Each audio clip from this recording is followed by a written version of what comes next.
Vamos orar nesta noite, agradecer ao Senhor pela misericórdia e a fidelidade dEle. Santo Deus, amado Pai, muito obrigado pela Tua presença em nosso meio. Nós oramos, Senhor Deus, agradecendo pelas ofertas aqui, pelos dízimos, por tudo que foi ofertado e doado na casa do Senhor. Obrigado pela oportunidade de ministrarmos a palavra do Senhor, que o Senhor colocou no nosso coração. Que esta palavra venha, Senhor Deus, criar vida nos corações dos nossos irmãos através da ação do Espírito Santo. Convencendo, Senhor Deus, da culpa, convencendo, Senhor Deus, que nós fomos aceitos na Tua presença e que fomos perdoados em Cristo Jesus. E sendo assim, somos aceitos na Tua presença. Que o Teu Espírito esteja conosco nesta noite, nos conduzindo a toda a verdade, fazendo uma ação de quebrantamento nos nossos corações. Que ao participarmos da mesa do Senhor, possamos ter certeza e convicção de que fomos perdoados pela ação do Teu Santo Espírito. Que Cristo em nós seja sempre a esperança da glória. Te agradecemos no poderoso nome de Jesus. Amém e amém. Aleluias. Queria que você abrisse sua Bíblia. Evangelho de Mateus. Último capítulo. Evangelho de Mateus, último capítulo. O nosso tema nesta noite é Domingo do Senhor. Não é programa de rádio não, tá, gente? Porque tem um programa de rádio com esse nome, Domingo do Senhor, mas não é o programa do rádio, não. É o nosso tema desta noite. Domingo do Senhor. Mateus 28, último capítulo do Evangelho de Mateus.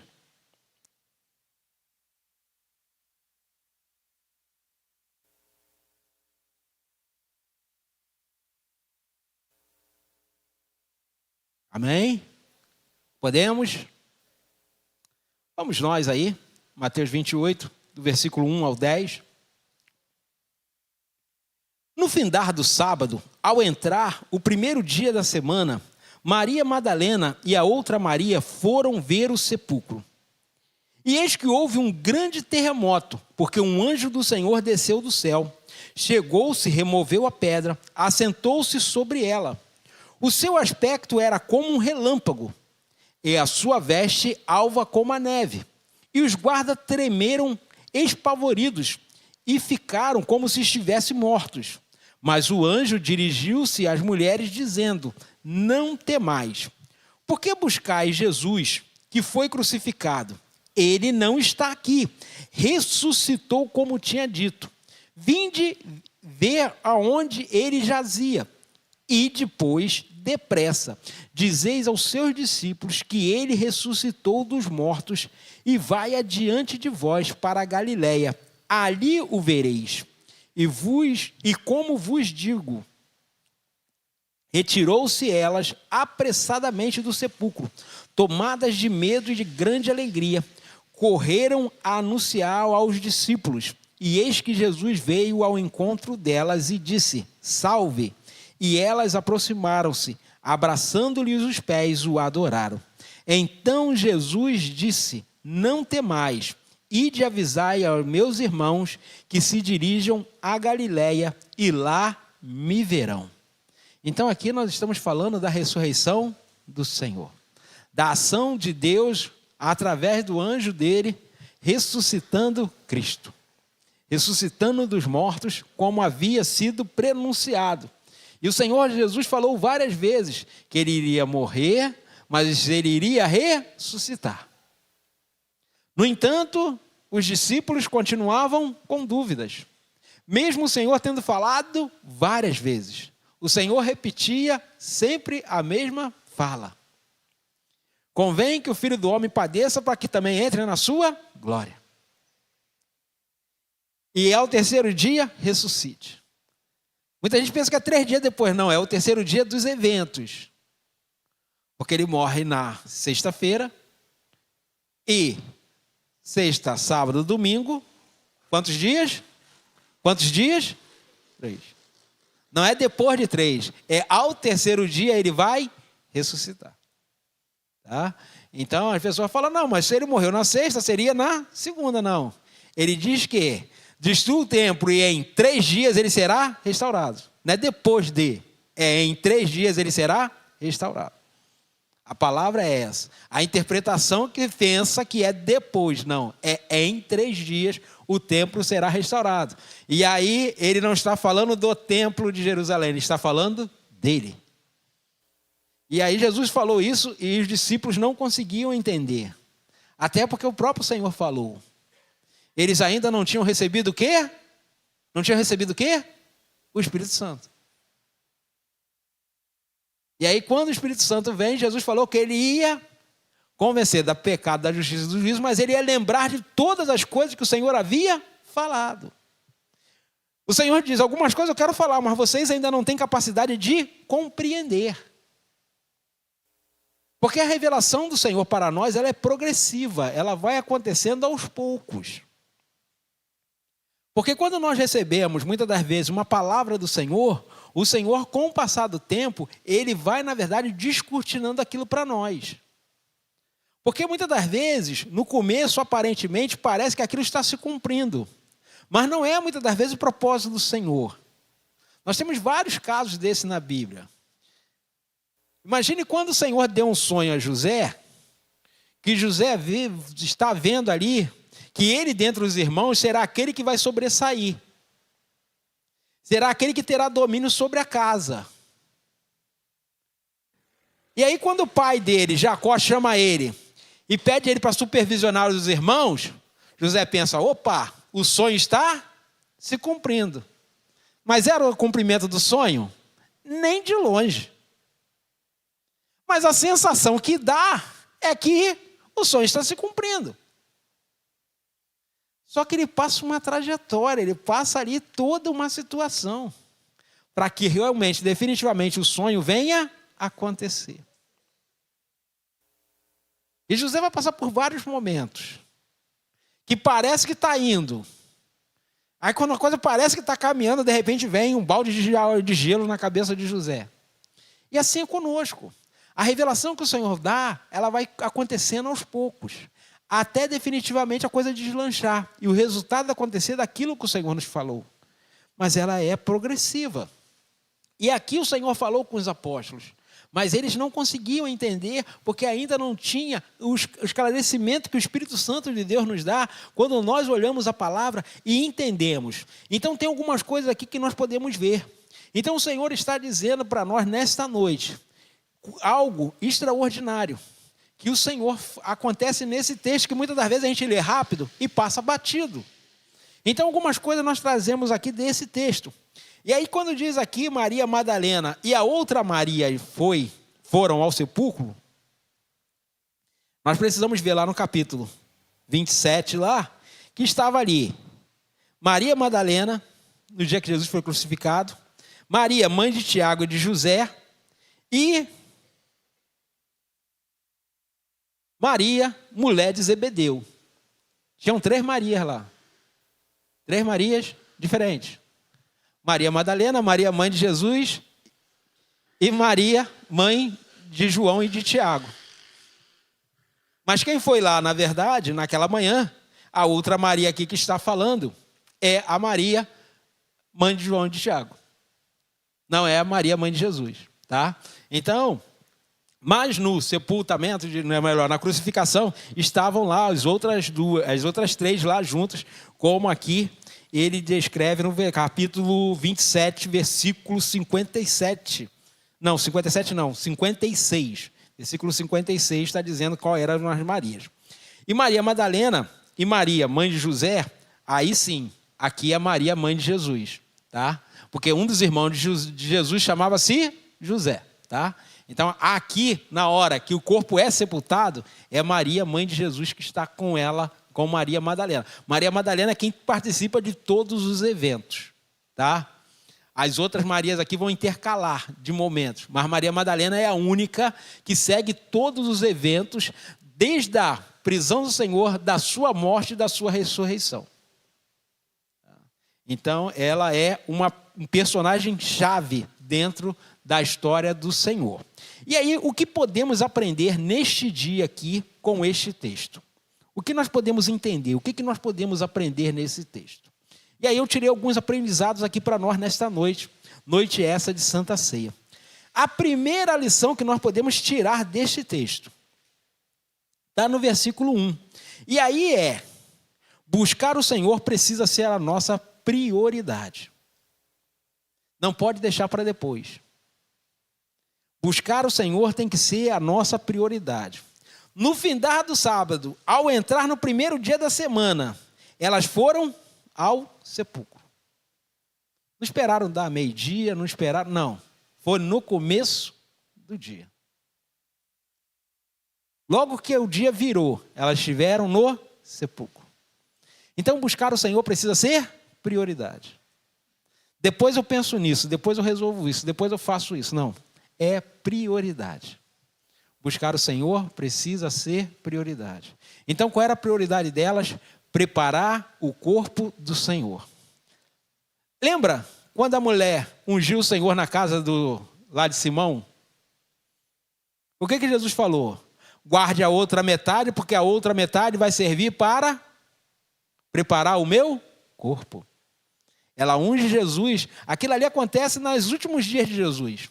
Provavelmente na terça ou na quarta de que Jesus é crucificado.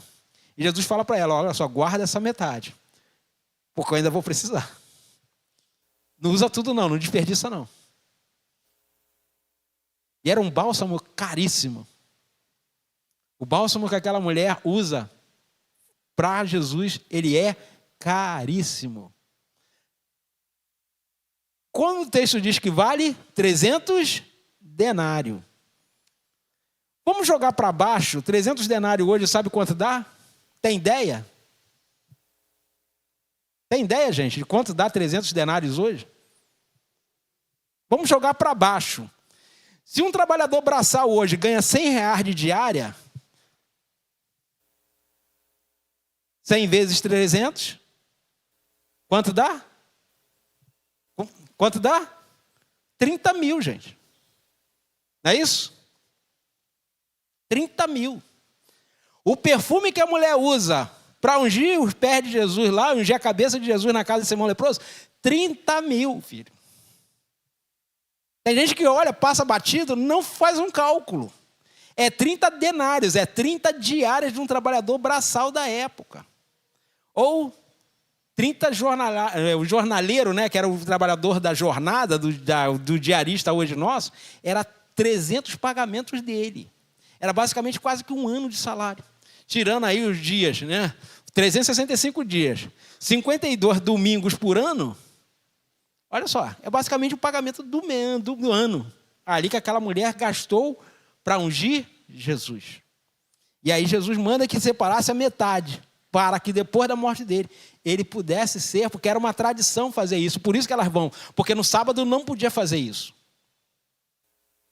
Lembra que o corpo de Jesus tem que ser tirado às pressas da cruz, porque estava chegando já findando o dia, e ele precisava ser sepultado antes da virada, para não ser sepultado no sábado, porque no sábado não podia sepultar ninguém?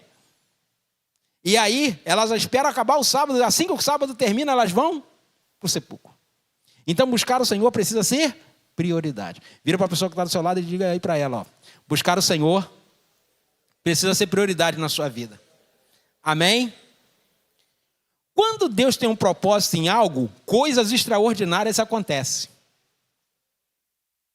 Olha o versículo 2 aí. 2 e 3. Eis que houve um grande terremoto, porque o anjo do Senhor desceu do céu, chegou-se, removeu a pedra, assentou-se sobre ela. O seu aspecto era como um relâmpago, suas vestes alvas como a neve.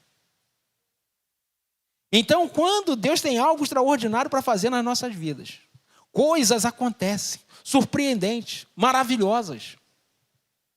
Houve um terremoto na presença do Senhor. Por quê? Porque o Senhor era ali para acontecer algo. Então, toda a terra treme, porque a presença do Senhor se manifestou através da presença do anjo dele, lá no sepulcro de Jesus. Então, quando o Senhor tem coisas para fazer na nossa vida, tem um propósito, algo extraordinário vai acontecer na minha e na sua vida. É um livramento, é um impedimento, é uma situação que a gente não consegue explicar. Por mais que a gente tente, a gente não consegue. Porque é uma ação de Deus sobre nossas vidas. E aí nós precisamos entender isso, que quando Deus tem propósito, coisas extraordinárias vão acontecer. E aí eu enumerei aqui um terremoto, um anjo que desce do céu, que remove a pedra, se assenta sobre ela. E tem um aspecto como relâmpago, e suas vestes são alvas como a neve. E aí a terceira aplicação para nós. Quando coisas extraordinárias acontecem na nossa vida, os incrédulos ficam apavorados, ou ficam sem entender nada. Às vezes a gente passa por um momento difícil, por uma situação difícil, mas a nossa alegria é o Senhor. A alegria do Senhor, a nossa força é. Mesmo passando pelo dia mal, pelo dia da dificuldade, nós continuamos crendo no Senhor. Na alegria do Senhor. Porque a nossa alegria, ela não depende da circunstância. Ela não é momentânea. Não depende de quanto nós temos no bolso ou na conta. A nossa alegria depende de sabermos que fomos salvos por Jesus Cristo. Que o seu amor nos alcançou através da sua graça manifestada aqui na terra. E aí, quando isso acontece, a alegria está em nós. Ela não está conosco, ela está em nós. Porque em nós habita o quê? O Espírito Santo de Deus. E quando nós temos convicção disso, as circunstâncias aparentes, elas não podem nos afastar do amor de Deus manifestado em Cristo Jesus. Então, quando nós entendemos isso, e aí as pessoas ficam olhando para a nossa cara e falam, não é possível. A pessoa olha e fala, ué, como é que ele tem esperança? Como é que ele tem expectativa nessa situação tão desesperadora para outros? É Paulo lá no barco. O capitão desesperado. Aí Paulo fala para o cara, ó, não precisa se preocupar não, ninguém vai morrer não, filho. Mas tu não tá vendo, ninguém vai morrer, rapaz. E ninguém morre. Essa história do naufrágio de Paulo é tão interessante, né? Tão extraordinária, que Paulo foge do naufrágio, chega na ilha, está lá no meio lá do pessoal, o pessoal bota uma fogueira, aí joga os gravetos dentro do fogo, sai uma cobra, pica a mão de Paulo e o pessoal fala, ih, vai morrer. Esse cara deve ser ruim igual o raio. Sobrevive ao naufrágio, chega aqui, essa cobra venenosa vem, morde o cara. Aí o tempo vai passando, eu acho que a cobra morreu, né? E Paulo ficou vivo. Mas o que aconteceu? Paulo tinha um propósito. Qual era o propósito de Paulo? Pregar na capital do Império Romano.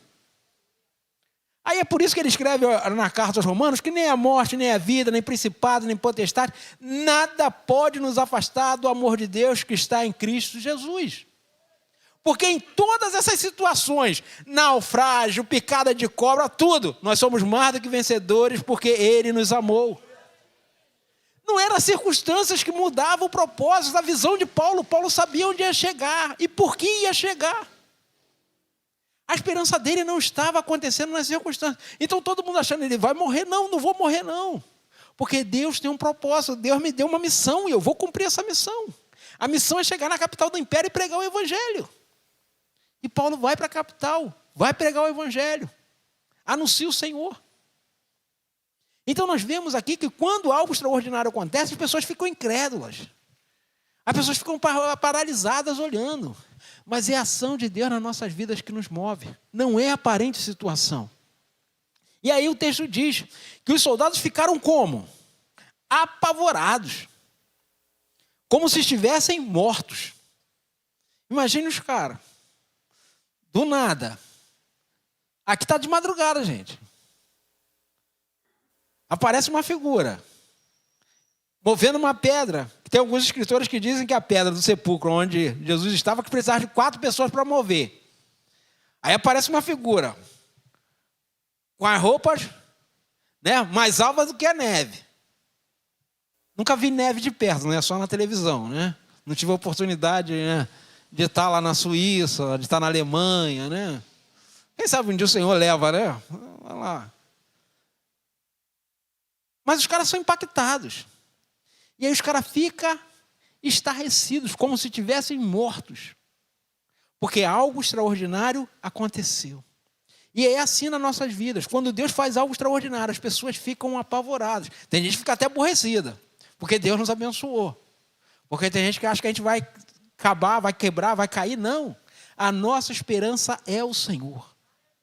E aí, quando nós sabemos quem somos, para que fomos chamados e aonde o Senhor vai nos levar, as circunstâncias aparentes não vão mudar a nossa mente, porque a nossa mente está em Cristo. E aí eles ficam ali estarrecidos, paralisados, e aí, ao mesmo tempo, o anjo se dirige para as mulheres e diz o quê? Não temas. Não tenham medo. Eles estão com medo, eles estão apavorados. Mas você não precisa ter medo, não. Porque isso é uma ação do Espírito Santo, isso é uma ação de Deus na vida de vocês. E aí, que é a quarta, né, aplicação nossa. Deus nos surpreende com boas notícias. Para os incrédulos, é terror. Mas para aqueles que creem, é boa notícia. Para os incrédulos, o medo apavora as pessoas. Mas para nós, o Senhor tem uma revelação fantástica. Então é sempre assim. O que para o mundo é esquisito, para nós é bênção de Deus. O que para o mundo estarrece, para nós é o poder de Deus se manifestando. É sempre assim. Os caras estavam como? Totalmente apavorados. Mas aí o anjo vira para a mulher e fala, não tenham medo. E aí é o versículo que está aí, o versículo 5 e 6. Mas o anjo dirigiu-se às mulheres e disse, não temais, por que buscais Jesus que foi crucificado? Ele não está aqui, ele ressuscitou como tinha dito. Vinde, veja onde jazia, ele já não está aqui, ele ressuscitou. Ele venceu a morte como ele tinha dito. O último inimigo a ser derrotado era a morte. Por isso que eu digo sempre, e a Bíblia diz, né, não sou eu que digo não, é a Bíblia que diz, a morte não é uma certeza, como muita gente fala. Eu já vi até pregadores falarem de púlpito, que a morte é a única certeza que se tem na vida. Não é, não. Isso está errado. Isso não é bíblico, não, gente. Não, pastor, mas todo mundo fala, mas não é bíblico, gente. Eu te dou 2 textos. 1 Coríntios 15 e 1 Tessalonicenses 4. A morte não é uma certeza. Se Jesus voltar hoje, agora, nós vamos morrer? Vamos morrer? Não. Então a morte não é uma certeza.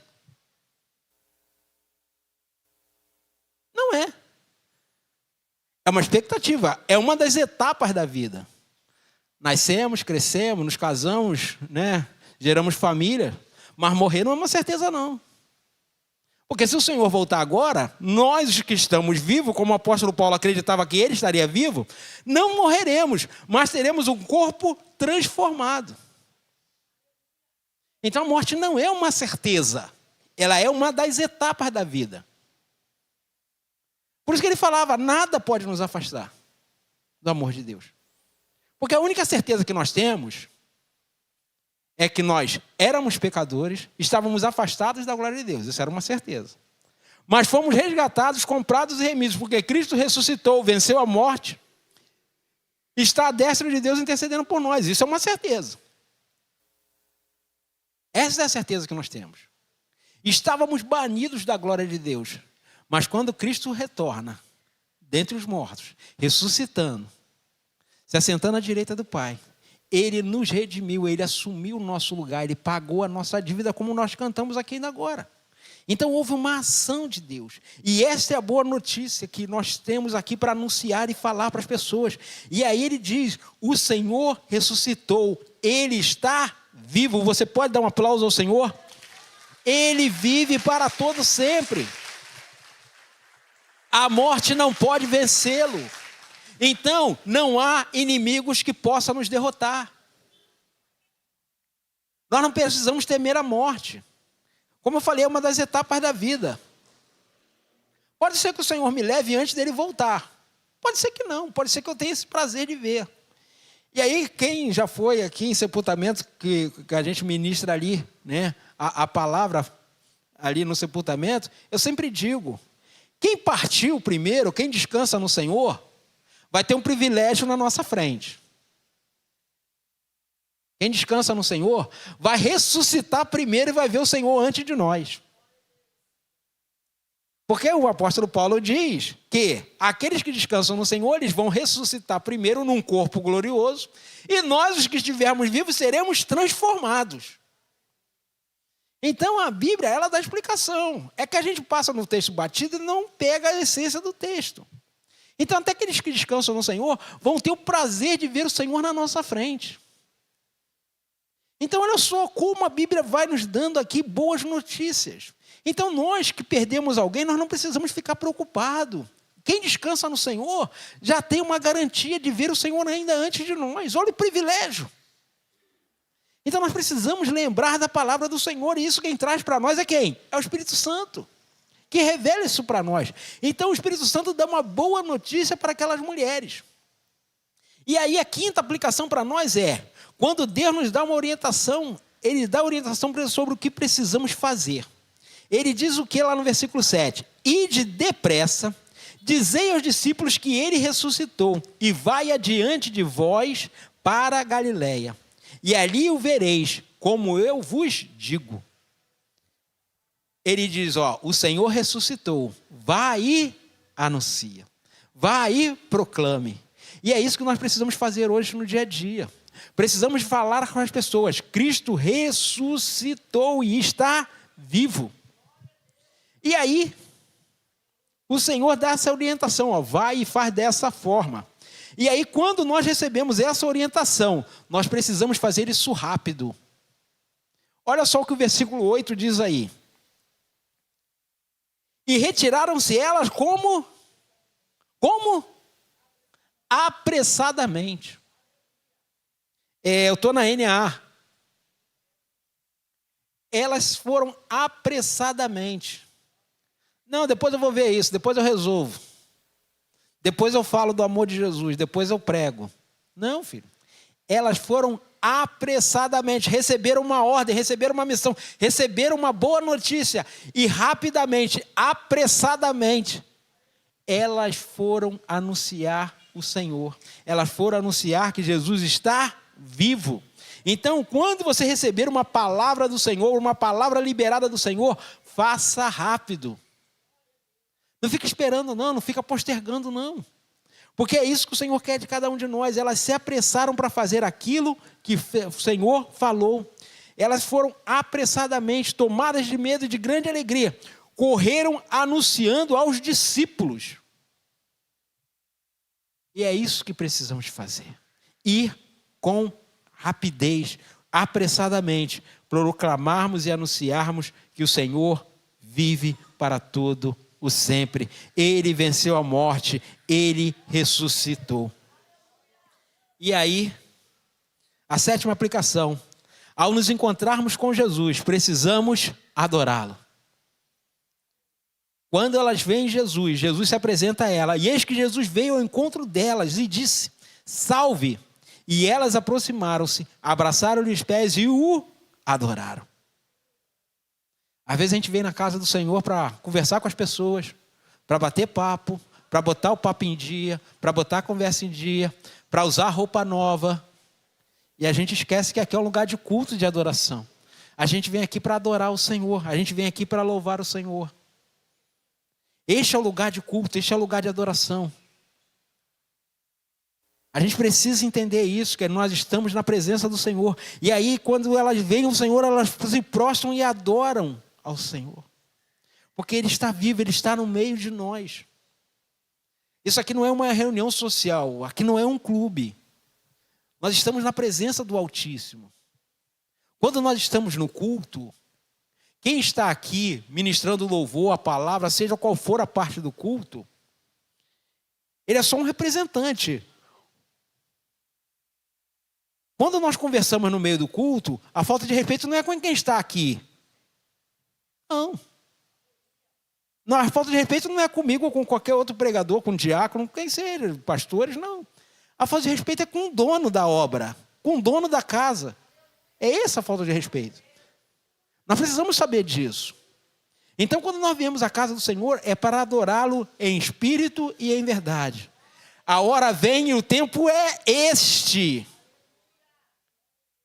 em que o Pai procura os verdadeiros adoradores que o adorem em espírito e em verdade.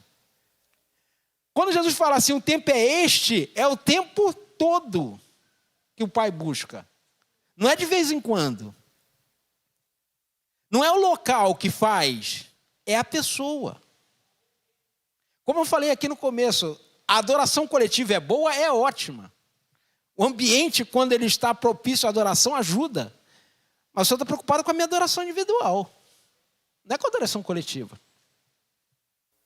Pode ser que a adoração coletiva não funcione, mas a minha precisa funcionar. O meu culto precisa ser bom. Porque quando a gente fala assim, o culto não foi bom hoje. Opa, o problema é seu, filho. Não é do pregador, não é do ministro de louvor. Se o culto não foi bom para você, o problema é seu. Porque você não expressou bem a sua adoração. Você não adorou conforme devia.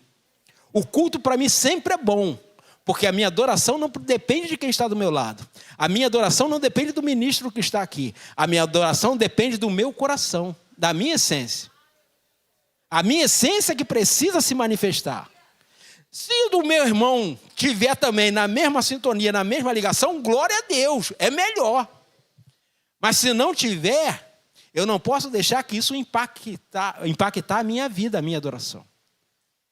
Porque o Senhor busca os adoradores que o adorem em espírito e em verdade.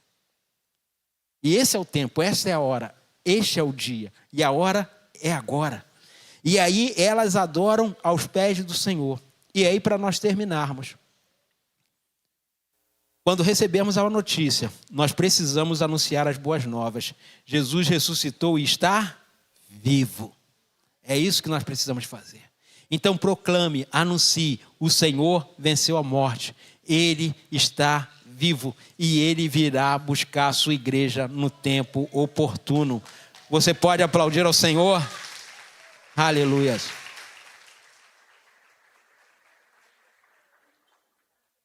Então, não demore. Porque num dia como o de hoje, aquelas mulheres, nas primeiras horas, elas foram lá onde o Senhor estava. E aí, quando souberam que o Senhor estava vivo, apressadamente elas foram anunciar. Elas foram avisar as pessoas do grande milagre que tinha acontecido, da coisa extraordinária, da maior mensagem de todas que nós já ouvimos, que Cristo ressuscitou e está vivo e reina soberano ao lado do Pai, intercedendo por nós. Então nós precisamos falar com as pessoas, e isso é função de cada um de nós. A função é da igreja. Se você é a igreja de Cristo, a função de anunciar ao Senhor é sua também. O Senhor Jesus, quando falou lá para a igreja, final do capítulo 28 de Mateus, portanto, ide, pregai o evangelho, anunciai entre as nações, fazei discípulos. Ele não falou, pastores, diáconos, presbíteros, evangelistas. Não. Ele falou para a igreja. Grande, pequeno, com cargo, sem cargo, com título, sem título, a função é de todos. Mas pastor, tem uma dicção péssima. É de todos. Você vai falar do seu jeito, no seu tempo, da forma que você souber. Por quê? Quando Jesus enviou os 70, ele falou assim, não fique preocupado com o que vocês vão falar, porque nesta hora o Espírito Santo falará por vós. E é isso que eu preciso me preocupar. E Jesus está falando para uns camaradas que ainda não tinham recebido o Espírito Santo, filho. A gente precisa ter esse detalhe. Eles não tinham recebido o Espírito Santo ainda. E Jesus vai falar para ele, não se preocupe, porque enquanto nós estamos comissionados de levar o evangelho, o Senhor tem uma responsabilidade conosco, de cumprir a palavra dele. E o Espírito Santo vai falar por nós. Ele vai colocar as palavras certas na nossa boca, para que nós alcancemos os outros. Então isso é um privilégio, fazer parte do povo que anuncia as boas novas. Deus decidiu se reconciliar com o seu povo, mesmo nós ainda na condição de pecadores. Ele escolheu nos amar, não porque nós o amamos, mas porque ele definitivamente escolheu amar a todos, mesmo ainda nós não reconhecendo este amor. Então você precisa, a cada dia, colocar no seu coração que o Senhor tem preparado o melhor para nós. Então, nesta noite, eu queria que você fechasse seus olhos e orasse ao Senhor nesta noite. pedindo ao Senhor que essa palavra ganhe vida no seu coração e que o seu coração seja uma terra fértil, para que você possa anunciar e proclamar a mensagem da cruz, a mensagem da salvação, que Cristo ressuscitou, está vivo e está às portas para voltar para buscar a sua igreja. E nós precisamos estar preparados, preparando o nosso coração a cada dia, para viver esse dia como se fosse o último, porque é o último dia. Porque nós não sabemos o dia de amanhã, nós não sabemos o que irá acontecer. Mas este é o dia da oportunidade de nós voltarmos o nosso coração ao Senhor, dizendo: Senhor, eu quero ser um instrumento nas tuas mãos para abençoar a outros. E assim como aquelas mulheres fizeram, foram anunciar que o Senhor ressuscitou. Eu também quero ir às pessoas e anunciar que o Senhor ressuscitou e que o Senhor está vivo, cumpriu a missão de vencer a morte. E nós no Senhor não precisamos temer a morte, mas precisamos saber que temos a vida eterna com o Senhor, porque o Senhor pagou a nossa dívida e nós estamos livres para te adorar na beleza da sua santidade. Querido Deus e amado Pai, nesta noite nos achegamos a Ti e pedimos, Senhor Deus, que o Teu Santo Espírito nos guie, Senhor Deus, nesta noite. E ao participarmos do corpo e do sangue do Senhor aqui representado, pelo pão e pelo vinho, nós possamos lembrar da morte do Senhor até que o Senhor venha. E assim, Senhor Deus, cumprir a ordenança do Senhor de compartilharmos do pão e compartilharmos do vinho e compartilharmos do corpo e do sangue do Senhor, como um memorial daquilo que o Senhor fez por nós e nos resgatou da morte do inferno, nos dando um lugar na presença do Pai. E por isso nós declaramos que em Cristo nós somos mais do que vencedores, porque Ele nos amou. Amém.